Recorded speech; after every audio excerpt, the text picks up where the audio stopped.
sejam bem-vindas e bem-vindos ao projeto Antropologias Compósitas. Eu sou Ramon Reis, antropólogo e idealizador deste podcast, que busca divulgar o conhecimento antropológico produzido na região norte, a partir de 4 eixos de atuação: cidadania, identidade, diferença e diversidade. Esse é um podcast que faz parte de uma rede chamada Quere Quere, composta por um conjunto de podcasts na área das ciências sociais e humanidades, produzidos em sua maioria por antropólogas e antropólogos de diversas instituições do país. Para mais informações sobre a Compósita, siga-nos em nosso perfil no Instagram, @compósitacuradoria. E para mais informações sobre a rede Quere Quere, acesse www.radioquerequere.wordpress.com. Essa é a continuação do 6º episódio, chamado Mulheres de Itapuá, Corpo, Ritual e Gênero, um especial dedicado às mulheres amazônidas, que contou com a participação da antropóloga Angélica Maués para uma conversa sobre a sua dissertação de mestrado intitulada Trabalhadeiras e Camarados, um estudo sobre o status das mulheres numa comunidade de pescadores, defendida em 1977 no âmbito do Departamento de Antropologia da Universidade de Brasília, sob a orientação do professor Dr. Klaas Voortman. A pesquisa foi desenvolvida no povoado de Itapuá, no município de Vigia, localizado no Nordeste paraense. Nesta segunda e última parte, a ênfase é sobre o ciclo biológico da mulher, menstruação e menopausa, gravidez e puerpério, e a sua simbologia para as mulheres de Itapuá. Também será o momento de revisitarmos partes da trajetória acadêmica da convidada, no cruzamento com a formação do campo de estudos de gênero na Amazônia paraense. Mansa maresia, magia do momento, me invade a nostalgia, trazida pelo vento, das 6 horas da tarde, o sol lento se vai, lembrando as vigilengas que não voltaram mais. Vigia quanta beleza o teu guardará. Quanta beleza o teu guardará. Vigia quanta beleza o teu guardará. Vigia quanta beleza. Vigia quanta beleza. Vigia quanta beleza. Essas metáforas do rio, volto lá para a metáfora da terra e do rio, Sim, fazendo sim. relação com as trabalhadeiras e os camaradas, com esse tipo de organização, isso vai, por exemplo, vai resvalar nesses aprendizados dos papéis sociais, dos papéis sexuais. E esses aprendizados, de alguma forma, eles estão interferindo na maneira como vai se exteriorizar esse espaço e esse tempo da colheita. É importante lembrar aqui para quem nos ouve que a questão da sazonalidade, né, ela é um fator ali preponderante, inclusive para que essas nomeações façam sentido também, não? O tempo, a noção de tempo e o próprio ar do tempo, que você como que sente essa diferenciação no ar, em que o tempo na cidade, o tempo na vigia e o tempo em Itapuá. Você vai se aproximando, vai se distanciando de Belém, e isso a gente sente, né, em qualquer lugar. Mas esse tempo é o tempo, digamos, tempo da pesca. Qual é o tipo de pesca, qual é o tipo de tempo? É uma semana ou é um dia? O tempo da colheita, tempo em que você pode botar a roça, como eles dizem. Itapuá tinha um regime de 2 botadas de roça.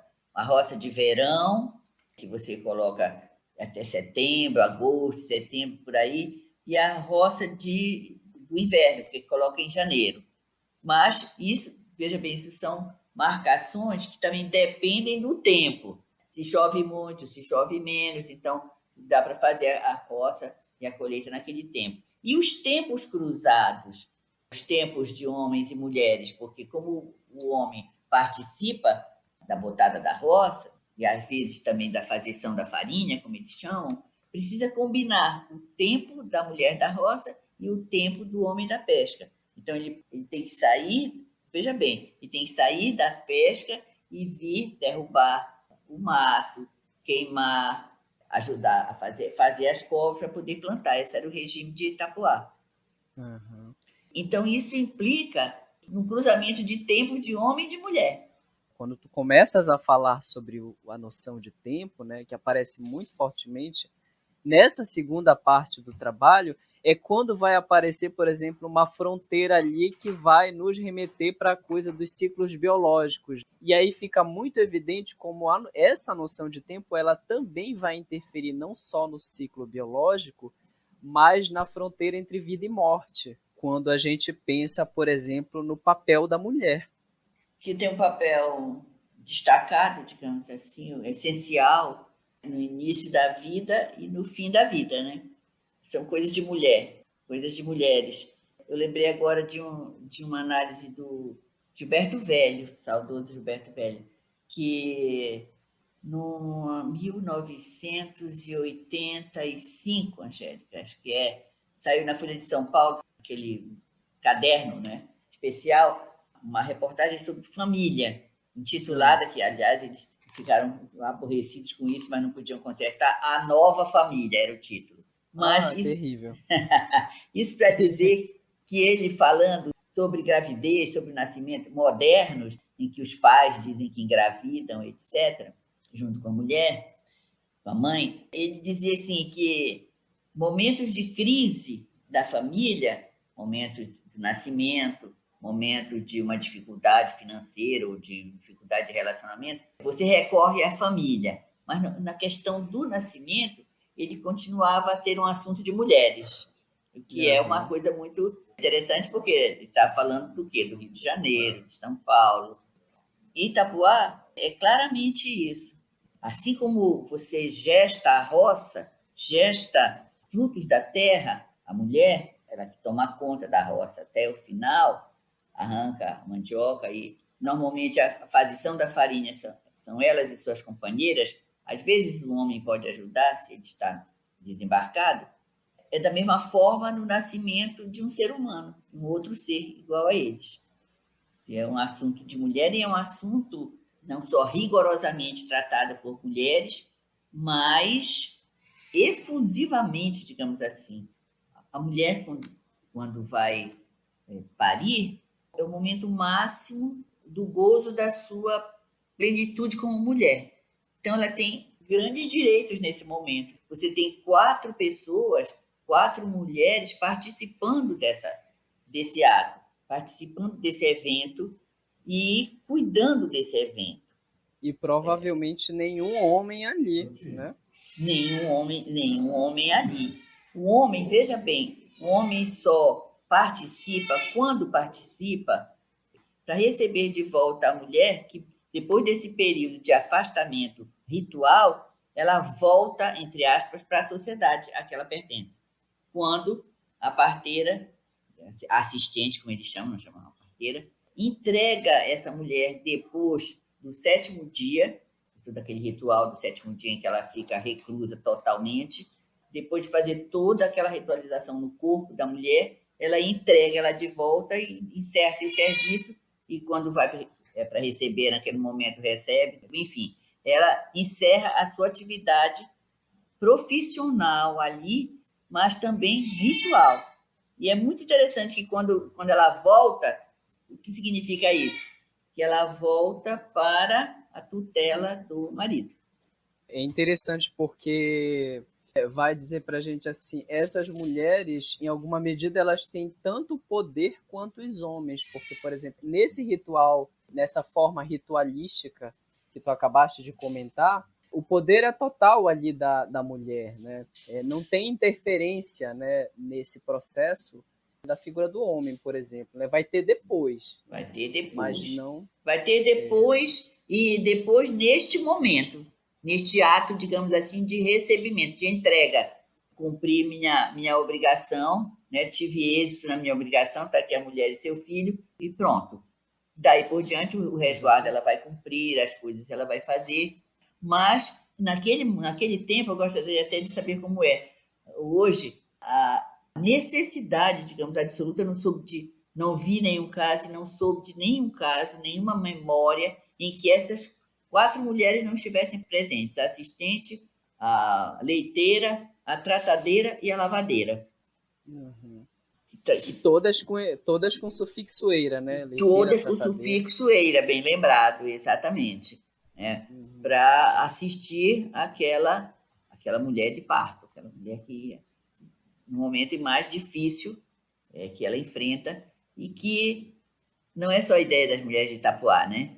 Eu conheço médicas que dizem, aliás, uma médica que disse que nunca teve filho porque não queria passar por aquele perigo que ela sabe que as mulheres enfrentam. Ela era uma obstetra.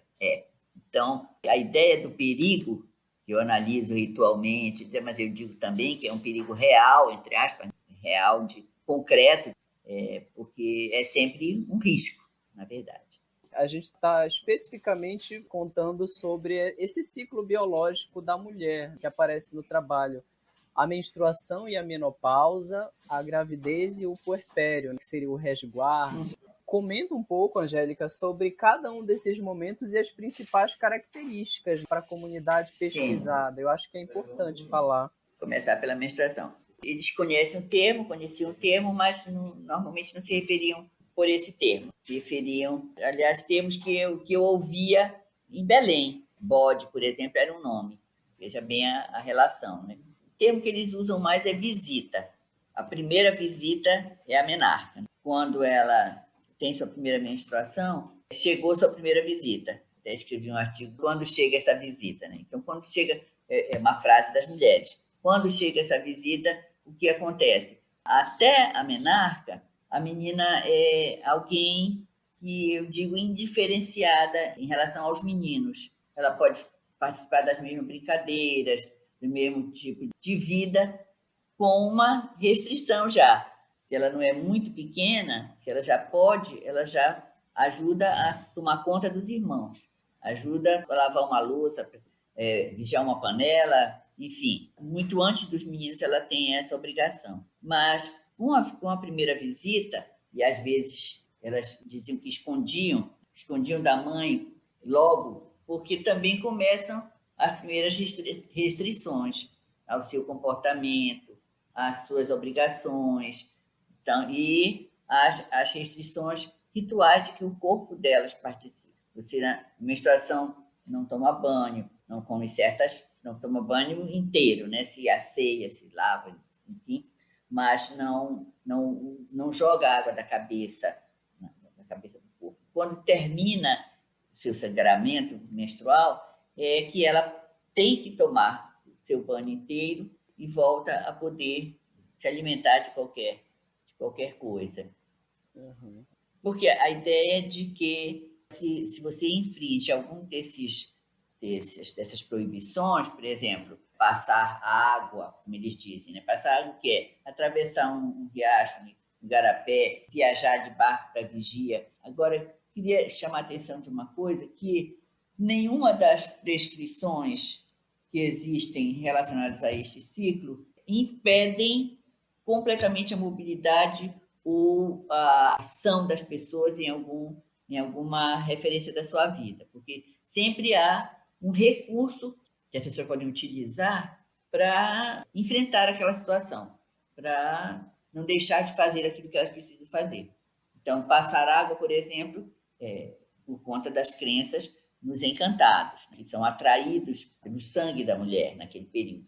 Mas elas podem usar algo que impede a ação desses encantados, que é, por exemplo, segurar dente de alho na mão enquanto tem que fazer uma viagem para vigia. Não pode ficar os 5 dias, 7 dias, sei lá, presa. Tem uma passagem muito interessante do trabalho sobre isso, quando elas estão viajando. Dos meninos, que eram justamente os que foram ajudar com os formulários do survey que a gente fez. E aí ela, não, segura o alho, que o alho É, afasta os encantados. É muito interessante. nós temos. E, na verdade, começou a surgir, eu nunca vi tanto boto na minha vida como naquele dia. E eu não sabia. Eu vi que elas estavam conversando entre si, as meninas, e uma segurando na mão da outra. Quando chegou Itapuá, eu perguntei para elas, porque também tinha os meninos lá e elas estavam meio assim, de lado por causa deles. E aí que elas me disseram isso, né? Que uma tinha levado e a outra não. Então elas se seguraram uma na mão da outra. Mas a coisa mais interessante é que eles surgiram e, de repente, como eu conto lá, sumiram, né? Então, a Exatamente. ideia é que talvez o cheiro do alho, não sei, mas na crença dela é que o alho, que, aliás, os filmes de vampiro mostram isso, né? O alho pendurado. Então, a menstruação e E a menopausa, e a né? menopausa. Quer dizer, uma que restringe a ação da mulher, a participação da mulher. Eu estava falando naquela hora da pesca, né? Se ela não pode passar água, porque acredita nisso, como é que ela vai o tempo todo estar no mar? Assim, ela não pode ficar segurando um alho o tempo todo. Enfim, são coisas assim que a gente junta a crença com a praticidade e tenta entender esse mundo. Mas, num contexto simbólico, seria a menarca que aprisiona a mulher, que impunha a ela as limitações do seu sexo, como eu dizia naquela altura, e a menopausa pretensamente libertaria a mulher. E em Itapuá, como em outros lugares do mundo, essa liberdade vem porque ela deixa de ser mulher. A mulher, na verdadeira, lá vai a biologia que nos persegue, na verdadeira acepção do termo, que é a mulher na sua fase reprodutiva. No caso da menopausa, seria justamente o contrário, né? A liberação para andar em qualquer domínio, a qualquer hora, sem restrições nenhuma, comer qualquer coisa, enfim, todas aquelas E que chegaram com a sua primeira visita vão embora com a sua última. tem uma ou dois, não lembro agora, mas acho que é uma, principalmente, de uma comerciante, né? Sim, De uma sim. mulher que ela foge um pouco às regras dessa forma, né, toda, desse sistema. Ela é uma das comerciantes influentes ali da comunidade, né? Exatamente. Agora, eu analiso o caso da dona Ifigênia, o nome dela, comerciante mais forte do lugar naquela altura. Mas ela como que, aí eu digo assim, para atender às regras do sistema, é como se ela se destituísse dessa própria posição. Por quê? Eu explico isso lá na dissertação. Ela não se comporta como de acordo com essa posição. Ela não tem. A melhor casa de Itapuá naquela altura não era a dela. Pelo contrário, a casa dela era muito modesta. Ela se diz herdeira, quer dizer, aquela posição que ela tem, na verdade, não seria a posição dela. Tudo que ela tem ali é porque o marido deixou. Claro que ela administra aquilo tudo, cresceu o comércio, ela lida com pessoas que a servem com seus serviços, inclusive um homem que eu digo lá no trabalho, que faz carreto, que trabalha para ela carregando mercadoria, etc. E que, porque, aí eu já analiso a posição do homem, né? Porque é um homem que não pesca e que aí, mais ainda trabalha para uma mulher, ele era chamado de cachorro Olha da só. fulana. E era assim, uma pessoa se eu posso comparar assim, de mais baixo status na comunidade, inclusive na sua relação na família, como alguém que ocupava aquela posição quase que indevidamente, mas que não era indevidamente, porque diante da sua mulher, ele não era cachorro, ele era o fulano que se comportava como homem, etc. Mas, digamos assim, no sistema social, ele era alguém indevido, alguém que ocupava um papel indevido. A outra coisa em relação a ela, essa mulher comerciante, é que ela não se comportava de jeito nenhum diante da comunidade com aquele, digamos, poder econômico que ela poderia ter. Era muito interessante esse caso. Eu procurei analisar desse modo, porque era assim, saltava aos olhos, vou falar modéstia porque não era bem modéstia, era quase como se fosse uma obediência ao papel que ela tinha como herdado, ela tinha como aquilo que não era dela. O comércio não era dela, o comércio era do meu marido. Ele morreu, tinha que tomar conta, ela não tinha filhos, ela tinha filhas mulheres. Eu li uma vez um livro da, meu Deus, como é o nome dela? Natalie Davis, né? Nas Margens, em que ela falava de mulheres na Europa que ocupavam a posição dos homens, mas ocupavam igual a esta mulher de Itapuá. Ela analisa a vida de uma mulher que viajava a Europa toda fazendo negócios, mas negócios era porque ela era viúva de fulano. Então, o negócio era em nome, na verdade, era ela que fazia tudo. Mas para a sociedade, para ela própria, diante daquele sistema, ela funcionava como uma emissária do marido que não existia mais, como uma herdeira daquele marido. Eu li isso muito depois, da pesquisa de Itapuá, mas se esse livro existisse, eu tivesse lido naquela altura, eu podia comparar exatamente essa senhora, comerciante de Itapuá, com essa mulher comerciante que andava pela Europa fazendo negócio naquela altura.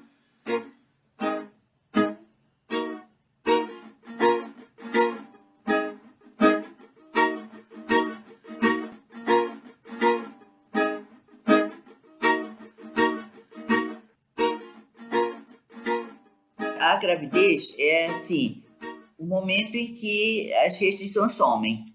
A não ser uma delas, da qual o homem participa, que é a mistura de alimentos, os locais que devem ser separados, né? O mar e a terra, e o mangal, que é uma situação limite, uma situação ambígua, em que uma área interfere na outra, é pior ainda. Então, sem ser isso, não tem nenhuma restrição. De que ela fica grávida até que ela tenha o filho, como se diz. Mas, se não existe nenhum perigo para ela pode ser, não é formalmente, mas ela pode se tornar um perigo para os outros, porque ela pode ser venenosa e ela pode passar panema para os outros. Uhum. E o puerpério é o período de maior restrição, período de maior interferência do simbólico, digamos assim, né? Desde a hora do nascimento até o período todo do resguardo, que, como eu digo, pode se estender até um ano. O mais restrito até o 7º dia, depois é até o 40º dia, depois de 3 meses, depois de 6 meses, depois um ano, em que as restrições já vão diminuindo, que são principalmente de um certo tipo de alimento, peixe, na verdade, um caranguejo e um peixe. Mas nos primeiros dias é uma restrição absoluta. A mulher é praticamente imóvel em casa e como eu mostro no trabalho, reserva-se se você pensar numa casa em Itapuá, que muitas vezes ela é toda aberta na frente e aberta atrás, e só um cômodo fechado, e fechado com palha, que às vezes você pode até enxergar alguma coisa para dentro. Então, ali se fecha, coloca uma vela de embarcação assim no teto para não ter nenhum respingo, principalmente quando é época de chuva, mas sempre que chove, mesmo que não seja época, como a gente diz.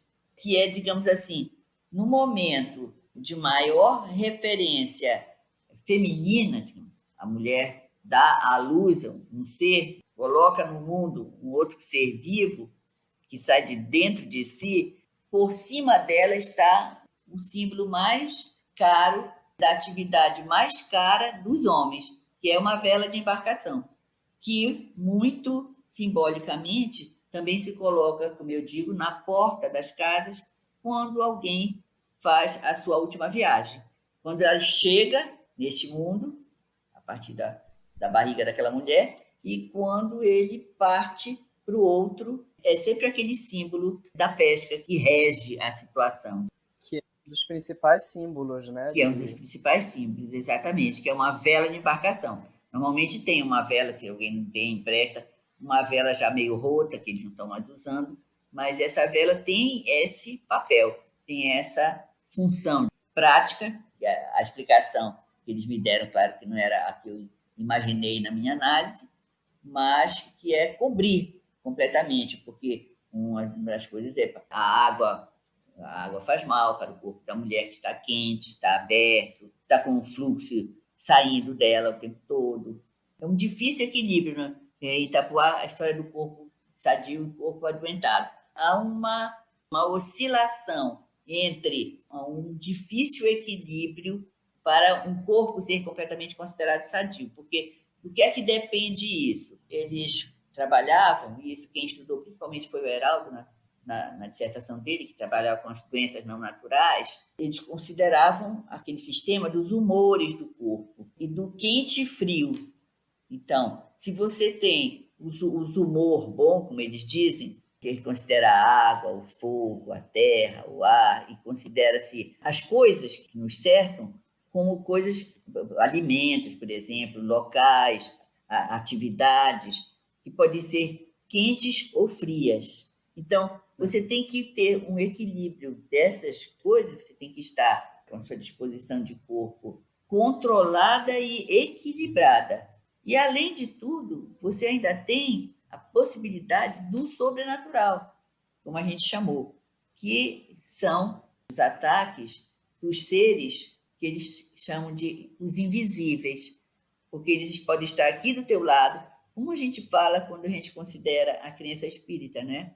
Estão todos aqui, mas eu não estou vendo, mas eu sei que se eu creio, eu sei que eles estão. Então, comparo a crença dos itapuaenses nos caruanas, nos seres encantados, como a gente diz dos nossos espíritos, dos nossos mortos, que estão aqui, mas eu não os vejo, mas eles estão. Só que no caso desses encantados, assim como eles podem fazer o bem, existem aqueles também que podem prejudicar o seu corpo, prejudicar a sua saúde, ser mandado por alguém que quer lhe fazer mal. Então, a lua pode ser um agente deste, a Oiara, o Boto, As feiticeiras, né? as Matinta Pereira, né? A feiticeira mais considerada, mais temida.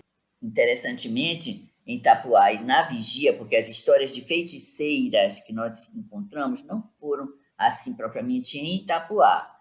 Não que ninguém tivesse acusação de Matinta Pereira lá, tinha sim, mas as famosas que existiram, de quem se contava as histórias assim mirabolantes, foram feiticeiras que viveram na Vigia, já tinham morrido, viveram na Vigia tempos atrás. E, interessantemente, o termo não existe para eles, não existia para eles no feminino, no masculino. Né? Não, nunca vi ninguém usar para alguém o termo feiticeiro. Inclusive, como eu digo no trabalho, o correspondente da Matinta Pereira, que seria o que eles chamam de labisônio, um homem que vira um animal, não existia caso de ninguém que fosse acusado disso. Nem quase que na memória dele. Só fulano soube de alguém que escutou um ronco, não sei o quê. Mas isso era alguém que tinha contado de tempos atrás. Então, Isso é. Eu né? tô lembrando aqui da. Eu sou de Salinas e lá tinha as histórias que se contavam em torno da mulher que virava porca, essas coisas todas. Isso, pois é. Em Salinas tem o seu trocadilho, né? Exatamente, exatamente. Que quase que não deixa fazerem a orla. É Poderosíssimo. isso, mas tem que ter uma reverência ali toda para essas questões que está levantando aí, elas mostram como que alguns elementos simbólicos vão meio que não é achatar, mas vão criar uma situação ali de com que os elementos poluidores não interajam ali, né? Não extravasem, né? Aquele Sim, compartimento daquela casa, né? Aquele simples compartimento, né? Então isso é muito exatamente. interessante. Inclusive, quem É, chega, né? Você tem que fazer certos rituais para entrar na casa, para lavar a roupa da pessoa, porque você também tem que se proteger, né? É uma coisa interessante. Você protege quem está na casa, você não entra logo, né? Você espera um pouco e você se protege. Quer dizer, tem assim uma coisa de fechar o sistema ao lidar com ele, né? Sempre há um recurso. e uma das coisas que fica também é como que a gente precisa fazer, não é uma reverência, né? Mas entrar na mata, entrar nesses lugares, você precisa ter uma Isso. atitude de respeito, De né? respeito, exatamente. Ninguém passa um rio em Itapuá, ninguém entra na mata sem dá licença, minha avó, dá licença. Quer dizer, a Exatamente. ideia de que aquilo tem um dono, que é alguém da natureza, que não é você, que é o dono daquela terra e você vai passar aquele igarapé porque ele é seu, não. A ideia de que também você não vai, a poluição simbólica, ela pode também ser uma poluição real, em que você vai atingir os seres, se você, o caçador que joga resto da sua caça no igarapé, ele está fazendo algo que é simbolicamente errado, mas que também concretamente pode atingir um pedaço de plástico, coisas que ele queria jogar ali, bala, sei lá o que poderia. E não é para estar naquele meio, né? Exatamente. Vigia quanta beleza. Oh, vigia quanta beleza do Guajará. Vigia quanta beleza. Bom, a gente vai efetivamente caminhar para o final. Depois da dissertação, né, a gente sabe que veio aí um longo caminho também de pesquisa na tua trajetória, né? Produção de artigos, né, produção de uma tese de doutorado e a criação, por exemplo, de uma linha de pesquisa, né, no mestrado de antropologia, em 1994, sobre raça, etnicidade, gênero. Então, tudo isso ajuda também a gente pensar o que veio depois. Depois que terminei o mestrado, eu vim, fiquei dando aula, claro, e orientando alguns trabalhos. Eu não me lembro em que ano eu orientei o primeiro TCC, realmente não lembro. Eu ia É até olhar isso e 1986. esqueci. Pois é, 1986. Então, houve um longo período em que só dei aula. Já depois do doutorado, em 81 nós fomos para o doutorado. Quando voltei em 84, houve um longo caminho em que eu não fiz a tese. Já contei essa história muitas vezes. Quer dizer, passei por um longo período em que no primeiro ano eu escrevi artigo, não sei o quê, comecei a escrever a tese, depois eu parei, não sei, eu até hoje não sei explicar direito como foi. Eu escrevi nesse período 13 artigos. Meu Nossa, orientador dizia assim, senhora, junte, ele chamava assim, senhora, junte esses artigos, que isso é a sua tese. Eu dizia, Carlos, não é, eu não posso juntar, como que eu vou juntar isso? Não junto. Enfim, aí uma vez eu resolvi que eu não ia fazer, mas era muito estranho e era muito difícil conviver com aquilo. Na verdade, só fiz no ano em que o IUPERJ disse que as pessoas que estavam devendo, que não era só eu, claro, iam ser jubiladas, não podiam mais. Nesse ano eu sentei e escrevi a safada miserável da tese. Mas eu sempre digo que eu não desejo isso para ninguém, porque, enfim, é muito difícil. Eu brincava que eu sonhava mais com o Carlos do que com o Heraldo, isso não podia acontecer. Então, preocupada com a tese, com a banca da tese, era um horror, parece criança, enfim, tamanha senhora. Mas nesse período, então, quando eu voltei em 84, eu fiquei com a responsabilidade de muitos TCCs. Eu quase não ia para a sala de aula, mas eu tinha um monte de TCC. E eu fiquei orientando TCC desde esse tempo, orientei muitos temas, muita coisa de gênero, tá lá nos TCCs, até chegar no período do mestrado, que começou. Não, primeiro teve a especialização, em que eu participei, dei aula na especialização, e depois veio o mestrado, de que eu não participei logo. Eu acho que eu dei curso no mestrado já mais adiante. Quando se criou uma disciplina chamada Seminário de Dissertação, que, aliás, eu fui uma das que deu a ideia, porque a gente ia com os alunos orientando até um certo ponto, até o projeto. Depois do projeto, sumiam. Sumiam não porque eles quisessem fazer nada, mas porque a vida os engolfava e a gente não tinha como cobrar. Então, eu achava que a gente tinha que ter uma disciplina de acompanhamento daquele trabalho. E realmente existia em outros lugares daqui. E nós criamos, e eu fiquei nessa disciplina durante 10 anos, responsável por essa disciplina, primeiro sozinha, depois com Samuel, com Marilu e com Flávio Leonel. Então, eu tive chance assim de acompanhar imagina, durante 10 anos, acompanhar todos os trabalhos do mestrado. E aqui e ali eu dei cursos que mexiam com a questão de gênero. Aí, como tinha a criação de linhas, nessa altura eu estava mais voltada para o estudo da questão racial. Tudo que eu escrevia era mais voltado para isso.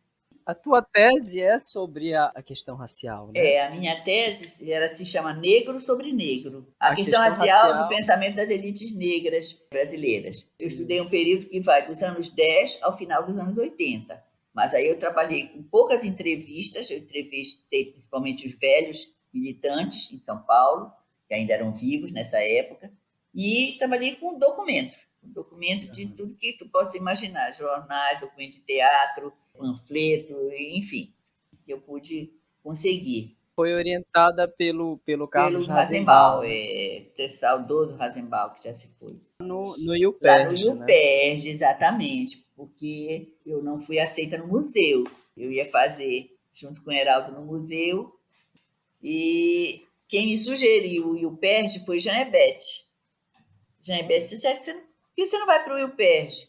Eu nem ouvia falar direito neste IUPERJ. Aí ele me disse, eu fiz um projeto, lembrando o velho curso do Melades sobre estudos de relações afro-brasileiras. E assim eu fui parar no IUPERJ para a área de sociologia. Só que eu fiz um trabalho que, na verdade, era uma antropóloga perdida lá pelo IUPERJ. Né? O Carlos Razenbaum aceitava as minhas orientações de leitura, me orientou muito na questão da leitura sociológica. Acho que isso foi até o não ser aceita foi um bem para mim, porque eu tive contato com uma bibliografia da área de sociologia, dos clássicos da sociologia. Por exemplo, eu nunca tinha lido bem Weber, eu li Weber como devia, no doutorado, enfim. Isso me fez passar 20 anos estudando essa questão. E, ao mesmo tempo, estudando o gênero. Por quê? Porque eu orientava trabalhos que mexiam com gênero. Inclusive, o primeiro trabalho sobre a questão da homossexualidade, que foi o trabalho da Thelma, minha querida Thelma Amaral. Thelma, maravilhosa. Né? Thelma. Minha querida, queridíssima. Que foi um trabalho pioneiro, o TCC dela. Exatamente. Merecia ser publicado, na verdade. Então, eu fiquei... Por isso essa linha, né? Que eu não queria deixar o gênero e a questão da identidade, que sempre foi um viés que eu trazia nos meus estudos, tem a questão racial. Então, e até hoje, assim, esse tripé, eu acho, o gênero que eu, da forma como eu estudei, o que eu produzi nessa área, mas a continuidade dos meus estudos na questão do gênero, que eu vim parar, na verdade, depois em família, infância, juventude, principalmente em criança, veio através da continuidade do meu contato com uma bibliografia que não era propriamente o que eu estava fazendo nas minhas escritas, nos meus trabalhos, mas que era o que outras pessoas com quem eu dialogava, porque era orientadora, muitos casos, muitos mesmo, era, na verdade, um verdadeiro diálogo, pessoas que tinham estofo para fazer aquele trabalho, mas que existe a figura do orientador, né? Não que o orientador não faça nada, não estou dizendo isso, mas nesse diálogo eu fui apresentada também a bibliografia por meus orientandos. E isso eu acho que é uma coisa muito interessante da nossa relação. A Ana Lídia foi a tua primeira orientanda de doutorado, né? Ana Lídia foi. Olha, sabe que eu não sei mais? Foi ela Né? comentou. Já desses comigo minha ela primeira estava. orientanda. E que estudou, fez um trabalho super interessante. É isso que eu digo, olha, na Lídia tem uma tese, que é a questão da gravidez adolescente. E a gente não chamou isso, nem ela queria chamar. Era a maternidade em adolescência, a maternidade e a paternidade, na verdade. Então, é assim, eu posso dizer assim que eu sou uma privilegiada, assim, Ramon, de ter na minha vida acadêmica, de professora, de orientadora, de alguém que gosta de se meter no trabalho dos outros, mesmo que não é meu orientador, eu pergunto o que está fazendo, eu converso, se eu sei de algum livro eu indico, eu empresto. Quando eu vivia lá era tão legal fazer isso. Mas porque realmente é assim, esse também é um aprendizado do profissional, de uma antropóloga, de uma pessoa que faz antropologia na academia, é uma troca com colegas, com os alunos, no exame dos trabalhos. Eu acho fascinante esse diálogo a partir de um estudo que eu não estou fazendo, mas do qual eu participo de alguma forma, porque eu estou acompanhando aquele trabalho. Isso, assim, é uma abertura de horizonte enorme para alguém que já orientou tanto como eu e outras pessoas que já orientaram muito mais trabalhos do que eu. Como é que tu lidas com o fato de ser uma das maiores referências na antropologia paraense? Não sei, assim, o que dizer de lidar com isso, porque eu nunca me pensei assim, sabe? Não vou dizer que as pessoas não me conheçam, não gostam do que eu faço, não me refiram, sei lá o quê, mas assim, uma das maiores, é verdade que o que eu ia dizer quando eu li isso era o seguinte, eu tinha a obrigação de ser alguma referência pelo tempo de trabalho que eu tenho. Eu descobri que este ano, em agosto, eu vou fazer 50 anos que eu estou trabalhando na universidade. E como eu ainda não parei, porque eu ainda tenho tese que eu estou orientando, eu ainda estou em atividade, mesmo que eu esteja aposentada. Olha Então, só.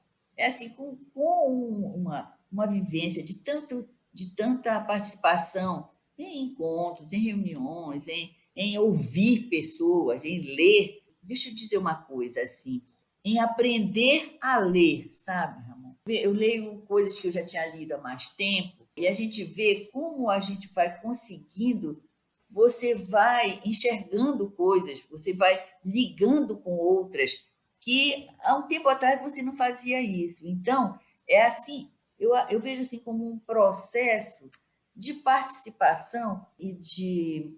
Se eu sou referência, é porque eu tenho outras referências, sou referente a outras pessoas, com quem eu dialoguei, a quem eu li, dos grupos de que eu participei. Veja bem a vivência que eu tenho no GP, dirigido há muito tempo pela nossa querida, minha amiga e irmã Luzia Álvares, nossa Lulu. Quanta coisa eu já ouvi naqueles auditórios em que o GP patrocina os seus eventos. Como eu venho acompanhando uma discussão que se fazia de um modo, com certos atores que não apareciam, por exemplo, a questão da sexualidade, como a gente viu até uma Exato. falar outro dia, que como as coisas vão ficando em pauta, a questão dos autores do Sul, como a gente fala, não para dizer que eu vou deixar de ler Proust, jamais na minha vida, que eu vou deixar de ler os autores franceses ou americanos, ou que sejam referências na antropologia ou não, porque uma das coisas que eu acho que a gente aprende e que, para mim, é um prato cheio para a antropologia, que são os romances, a literatura, as obras literárias, quer dizer, é esse tempo, é essa relação, é essa leitura, é essa observação dos eventos, de como a nossa disciplina e as outras vêm lendo a vida social. É uma pessoa que, como eu, se Deus quiser, em abril faz 81 anos, e que começou a trabalhar com 31 na universidade, veja bem o tempo, a bagagem de leitura que eu tenho a obrigação de ter, e que precisei ter, e que gosto de ter. Reler os clássicos. Isso que tu estás me falando, agora eu pensei assim, poxa, eu tô vendo, realmente, veja bem, eu tô vendo bem aonde que eu me enfiei, né, nessa coisa toda, porque essa proposta, Angélica, ela é realmente muito desafiadora, porque eu tenho 34, tu tens 80, né? Imagina Isso. a diferença, né, geracional. Então, eu acho que esse aprendizado da leitura ele é realmente muito fundamental. Ele tem sido muito fundamental para o meu, principalmente para o meu amadurecimento intelectual mesmo. Né? Mas Eu sei assim, disso. e eu não tive o privilégio de ser teu aluno, infelizmente, né? Nem teu e nem do Heraldo. É verdade. Mas assim, são pessoas que eu tenho muito em respeito pela produção toda, né? Então, assim, acho que duas últimas coisas, que eram as sugestões de leitura, né, que tu poderias Sim. deixar, e a indicação de outros trabalhos, né, que considera relevante para esse debate todo que a gente fez aqui, que é um debate especial para o Dia da Mulher, né, o Dia Internacional da Mulher. Eu, quando pensei nisso, né, nas indicações de leituras, eu pensei assim, eu não vou dizer nenhuma novidade, mas eu ia citar primeiro os clássicos, como diz o Flávio, os classicões que você jamais poderia.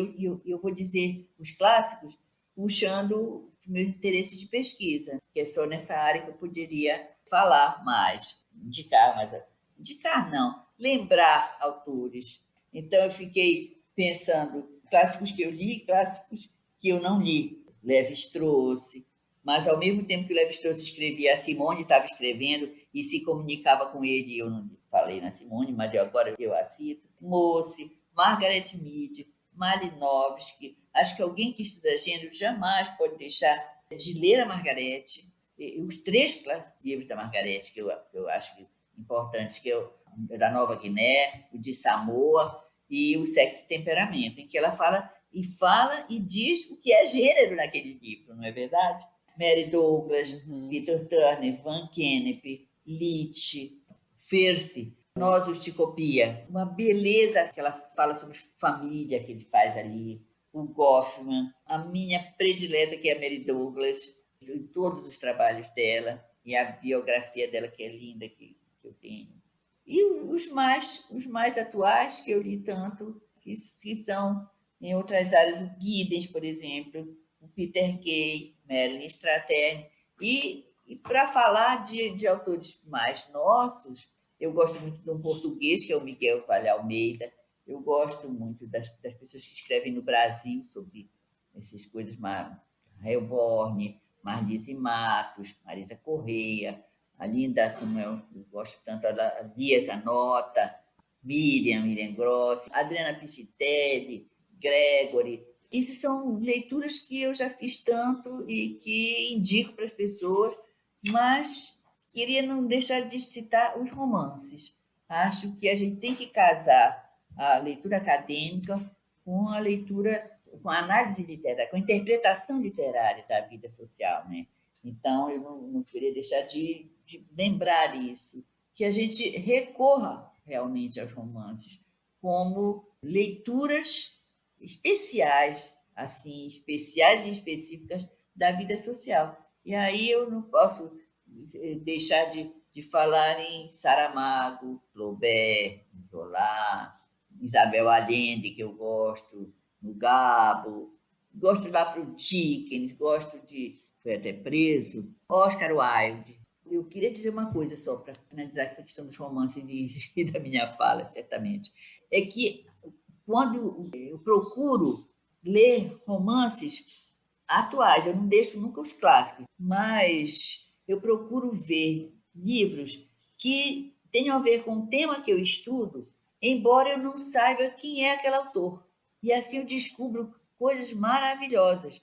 Descobri uma mulher que se chama Ciri Ustivelti, que escreveu um romance desta grossona, que se chama O Que Eu Amava, que é um estudo de uma família moderna que mora em Nova York e é a história de uma criança que fica quicando, como ela diz no romance, entre uma família, em um lado da família e o outro, que é o que eu chamo da casa do pai na casa da mãe. Então, é a criança que vai circular, é a criança, né? que circula, pois é. E nesse romance é assim, uma bela descrição. E sobre infância eu encontrei muitos, que eu não sei nem dizer o nome das autoras e dos autores, porque não são pessoas conhecidas, gente da Noruega, e que mostra, tem um livro que se chama Hannah e Suas Irmãs, um romance de uma escritora premiada da Dinamarca, e que ela descreve uma situação de uma população do interior daquele país, que é ver as acusações de feitiçaria de Itapuá. Repara? Olha! Então, é impressionante. Eu vou até reler esse romance. É Ana e Suas Irmãs. É a história de uma senhora que está internada num desses asilos, para chamar assim todas as letras, que a filha vai lá visitar. Ela está numa situação de demência e ela lembra e não lembra. Então, mas lá não lembra e não lembra, vai aparecendo a vida toda daquela família e a vida toda daquela comunidade. Então, como eu não considerar isso uma etnografia? Eu considero, na verdade. Então, eu acho que é Dalcídio, Lindanor, que eu sou apaixonada pelo texto da Lindanor, estou esperando rapidamente que termine a tese da Carla Pérola, que está estudando a trilogia dela.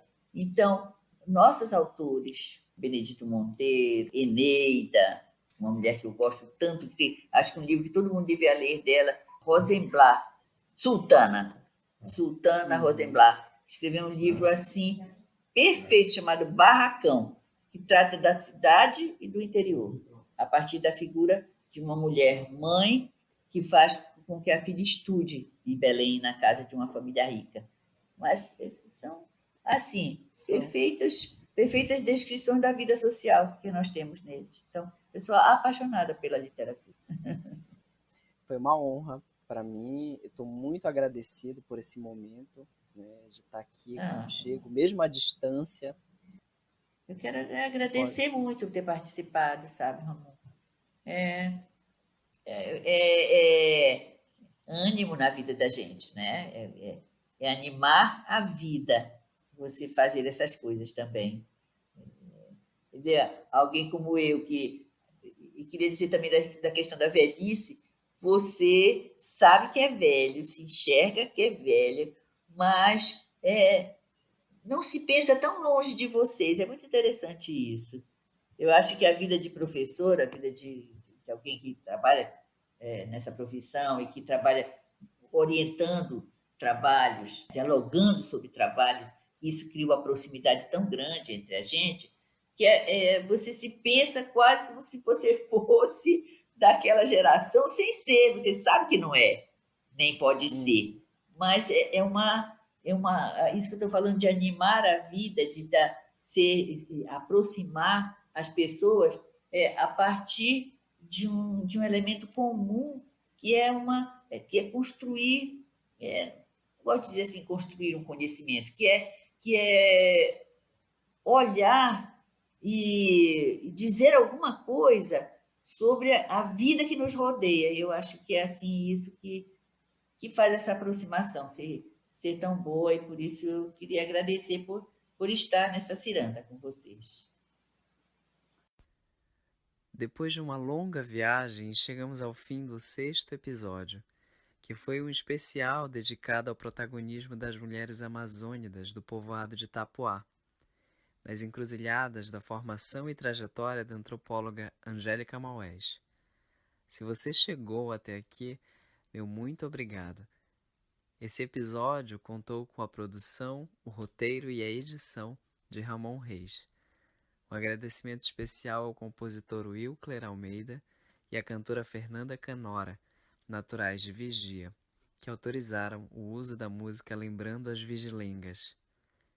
Podcast Compósita, uma forma de aprender sobre a Amazônia com base na escuta. Para mais informações, siga-nos no perfil @compósitacuradoria no Instagram ou acesse www.radioquerequere.wordpress.com. Até o mês de abril com o próximo episódio.